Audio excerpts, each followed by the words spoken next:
ও মা, আজকে কি রান্না করছি গো? চিকেন করছি বাবা এখানে। তো চিকেনটা কি কষা করবে না ঝোল করবে? জানি যেটাই তোমরা বলবে সেটাই করবো। চিকেনটা কষা করো মা, এই শীতকালের দিনে ঝাল দেবো কি? একটু ঝাল ঝাল করে কষা কষা করো তো, তারপর দেখছি কি করা যায়। ঠিক আছে। দারুণ জমে যাবে মা, তাই করে এই দেবো। দুপুরবেলায় রোদে বসে। হ্যাঁ। ও মায়ের হাতে চিকেন কষা, অপুরম পার একবারে। দেখা যাক এরপর মেনুটা কি কি আছে। হেই গাইস, বংপুরি প্রিয়াঙ্কার চ্যানেলে সকলকে স্বাগত। দেখো দেখো দুপুরের মেনুটা কি নিয়ে নিয়েছি।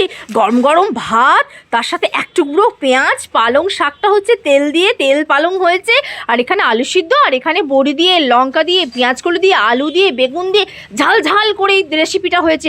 তোমরাও মন করলে বাড়িতে এইরকম ঝাল ঝাল রেসিপি গরম ভাতের সাথে একবার মাখিয়ে খেও। এই রেসিপিটার ভাতের সাথে, রুটির সাথে, পরোটার সাথে, সব কিছুর সাথে চলে। আর আজকের শো স্টপার দেখে নাও, লাল লাল ঝাল ঝাল মাটন চিকেন কষা গো, চিকেন কষা। এইরকম চিকেন কষার সাথে গরম গরম ভাত কার খেতে ভালো লাগে আমাকে একটু কমেন্ট করে জানিও তো। তোমরা দেখো কিন্তু সকলে কমেন্ট করো না, আমাকে একটু কমেন্ট করো, লাইক করো, শেয়ার করো, এবং ভালো লাগলে অবশ্যই তোমরা বেশি বেশি করে সাবস্ক্রাইব করে দিও।